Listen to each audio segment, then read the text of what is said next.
पहले एक बार खूब ध्यान से आप मैडम की तस्वीर को देखिए। तस्वीर में जिस मैडम को आप देख रहे हैं इनका नाम सरिता रानी है और ये सरिता रानी जी राजकीय उत्क्रमित मध्य विद्यालय सेमरा की प्रधानाध्यापिका है। अगर इनके घर वाले इस वीडियो को देखेंगे, मतलब मैडम के पति देव, इनके परिवार वाले, इनके रिश्तेदार, इनके जानने वाले जब वीडियो को देखेंगे तो वो भी अपना माथा पकड़ लेंगे कि मैडम पढ़ाने के अलावा और क्या क्या करती रहती हैं। मैडम का नाम सरिता रानी है और सरिता रानी जी का आरोप संजीत कुशवाहा पे है कि संजीत कुशवाहा मेरे विद्यालय में आए और आ करके मैडम का साड़ी फाड़ दिए। सोचिए कितनी शर्म की बात है, एक शिक्षिका होकर एक प्रतिष्ठित पद पे बैठ करके साड़ी फरमाने का आरोप लगाने में मैडम को तनिक भी शर्म नहीं आई। जबकि मैडम के स्कूल में ना मैं गया था, ना मैडम को इससे पहले कभी जानता था और ना ये मुझे जानती होंगी, फिर भी आरोप लगा दी कि संजीत कुशवाहा कुछ लोगों के साथ विद्यालय में आकर के मेरा साड़ी फाड़ दिए, इनके गले से सोना का चैन छीन लिए, इनके पर्स में हाथ डाल करके इनका आईडी कार्ड और पैसा लूट लिए। इतना ही नहीं, आरोप यह भी लगाई कि ये लोग संजीत कुशवाहा जो है विद्यालय में आकर के रजिस्टर फाड़ दिए।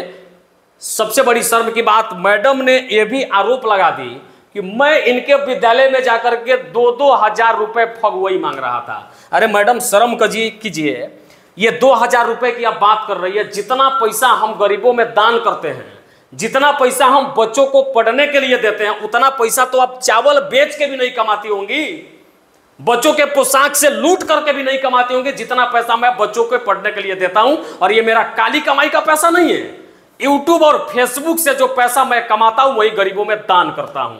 12 मार्च 2024 के दिन छुट्टी के समय सरिता रानी के विद्यालय में कार्यरत शिक्षक कुणाल किशोर डंडा चला करके एक दलित बच्चे का सर फोड़ देते हैं। छुट्टी के बाद बच्चा रोड पे आता है, रोड पे इसके कपार से जब लगातार खून निकल रहा था तब पूरे गांव भर के लोग वहां पे इकट्ठा हो गए थे। काफी संख्या में ग्रामीण की भीड़ आप देख रहे हैं, ये सब लोग इकट्ठा होकर के शिक्षक के खिलाफ अनाप शनाप बोल रहे थे और कह रहे थे कि मास्टर साहब डंडा चला के इस बचवा का सर फोड़ दिए हैं। इतने में मोतिहारी से छौड़ा दानो अपने घर जा रहे 3 रिपोर्टर घटना स्थल पे रुकते हैं। रुकने के बाद अपनी माइक और कैमरा चालू करके बच्चा से बात करने लगते हैं कि आखिर तुम्हारे साथ हुआ क्या। बच्चा ये बयान दे रहा था, अपनी आप बीती को बताता। उससे पहले स्कूल के अंदर कार्यरत शिक्षक के रूप में गुंडा कुणाल किशोर शराब के नशे में धूर्त थे और यह शराबी शिक्षक विद्यालय के अंदर से रोड पे निकल करके आता और आते के साथ पत्रकार को धमकाता, गाली देता है और पहले उसके गर्दन में हाथ लगा देता है। देखिए आप, रिपोर्टर कुछ नहीं कर रहा, एक हाथ इनका नीचे, दूसरे हाथ में माइक, और ये शिक्षक कुणाल किशोर सीधा करके इनके गर्दन में हाथ लगाता और गर्दन में हाथ लगाने के साथ कैमरा भी झपट के बंद करवा देता, माइक छीन लेता और संतलाल कुशवाहा, त्रिलोकी कुमार और विवेक यादव को रोड पर से घसीट करके विद्यालय के अंदर ले गया और अंदर ले जाकर के स्कूल में कार्यरत शिक्षक कुणाल किशोर, प्रमोद कुमार और अन्य शिक्षकों ने तीनों के साथ बेरहमी से खूब मारपीट किया। मारपीट करने के बाद कुणाल किशोर भूमिहार जाति से आते हैं और ये सभी शिक्षक पत्रकारों का नाम पूछने लगे कि बताओ तुम पे एफआईआर भी करूंगा। सबने अपने नाम बताया तो इनको कोई मलाल नहीं था, लेकिन जैसे त्रिलोकी ने अपना नाम त्रिलोकी कुमार और अपने पिता के नाम में टाइटल राम लगाया, उतने पे भड़के कुणाल किशोर ने त्रिलोकी को और भी ज्यादा मारा और इस बात का भी प्रयोग किया कि साला चमार दुसाद होके पत्रकार बनेगा रे। ये बयान मेरा नहीं, ये बयान मार खाए हुए त्रिलोकी राम का है जिसने रो रो करके मुझसे बताया। कुणाल किशोर ऊंच नीच की भेदभावना में त्रिलोकी को और भी ज्यादा मारते हैं। गांव के लोग कड़ी मशक्कत करने के बाद तीनों रिपोर्टर को स्कूल से छुड़ाते हैं। जब ये लोग स्कूल से बाहर निकलते हैं तब इन्होंने संगठन के व्हाट्सएप ग्रुप में मैसेज डाला कि हमारे साथ इस विद्यालय में मारपीट हुई है। इन तमाम घटनाओं में मैडम का कहीं कोई रोल नहीं था। फिर हम सभी संगठन के लोग मुफस्सिल थाना मोतिहारी पहुंचे। मुफस्सिल थाना में गए ताकि एफआईआर हो, शिक्षक सस्पेंड हो, इसको इसकी गलती का सजा मिले। फिर वहां पे बैठे थाना प्रभारी मनीष कुमार को न जाने किस बात की लालच थी कि वो 3 रिपोर्टरों के साथ हमारे साथ अन्य लोगों का नाम पूछ के डायरी में नोट किए और कुणाल किशोर के तरफ से हम लोगों पे बाय नेम एफआईआर कर दिया। और एफआईआर में सबसे बड़ी बात समझिए, ये जिस मैडम को आप देख रहे हैं ये सरकारी स्कूल की हेडमास्टरनी है, और मैडम का आरोप है कि मैं इनके विद्यालय में गया और मैडम का साड़ी फाड़ दिया, मैडम के गले से सोने का चैन छीन लिया, मैडम के पर्स में हाथ लगा करके मैंने इनका आईडी कार्ड, रुपए, ये तमाम चीजें मैंने मैडम के स्कूल में जाकर के लूटपाट इनसे कर लिया। और सबसे घटिया आरोप साड़ी फाड़ने वाली कि मैंने मैडम का साड़ी फाड़ दिया, मतलब इनका चीरहरण कर लिया।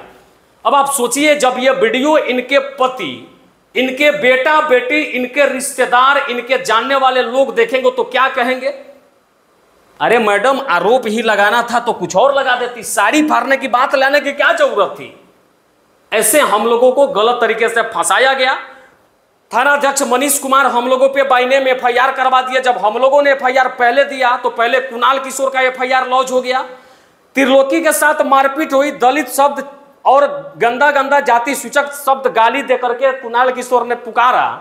इस पे थाना प्रभारी ने एससी एसटी तक नहीं लगाया।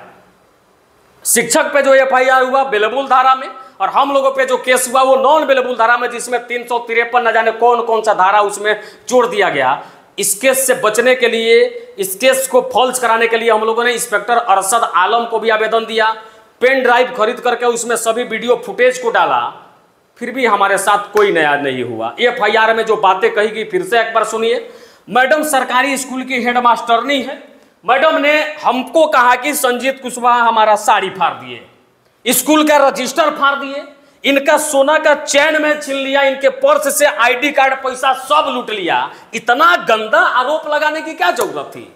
सच्चाई यह है कि मैडम के साथ ये जितनी भी बातें बताई गई ये तमाम बनावटी बातें थी। अब समझिए कि लफड़ा हुआ कुणाल किशोर के साथ, पत्रकारों को मारा कुणाल किशोर ने, कैमरा फोड़ा कुणाल किशोर ने, फिर बीच में मैडम काहे, किस लालच से मैडम शिक्षक को बचाने के लिए आगे आ गई और साड़ी फरवाने की बात कर दी। भाई साहब, ये कहानी राजकीय उत्क्रमित मध्य विद्यालय सेमरा की है। मैं ये सब कुछ नहीं बोलना चाहता था, सब कुछ जानने के बावजूद, लेकिन मैं इसलिए बोल रहा हूं कि अब हम लोग बुरी तरह से फंस गए हैं।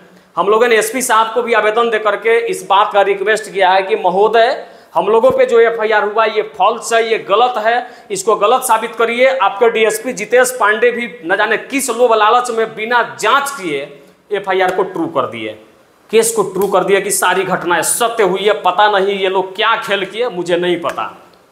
एसपी साहब से निवेदन है कि इस केस को फॉल्स कराया जाए। सबसे बड़ी बात, जिस दिन मैडम ये आरोप लगाई उस दिन मैडम भी थाने में आई थी, हम लोग भी थाने में थे। उससे पहले मैंने मैडम को कभी देखा नहीं था। जब थाने में हम मिले तो मैडम सलवार समीज पहन करके आई थी और आरोप लगा दी कि पत्रकारों ने हमारा साड़ी फाड़ दिया। हम तो चाहेंगे कि एसपी साहब इस केस की जांच के लिए आप 12/3/2024 के शाम के 5 बजे से लेकर के 8 बजे रात तक का सीसीटीवी फुटेज देख लीजिए महोदय। सारी घटनाएं आपको साफ साफ दिख जाएगी। अगर थाने की सीसीटीवी जांच हो जाती है, वो फुटेज मिल जाता है जिसमें मैडम सलवार समीज पहन करके आई और आरोप लगा देगी साड़ी फाड़ दिया, फिर ये केस तो वहीं पे फॉल्स हो जाएगा। बाकी यही घटनाएं हमारे साथ हुई, जिसका थाना मुफस्सिल है, कांड संख्या 123/24 है, जिसमें हम सभी पत्रकारों को गलत तरीके से फंसाया गया। वीडियो के अंत में एसपी साहब से विनती है कि एसपी साहब आप हम पत्रकारों को बचा लीजिए इस प्रकार से गलत मुकदमों में फंसने से। इसके लिए हम सभी आपका बहुत बहुत आभारी रहेंगे।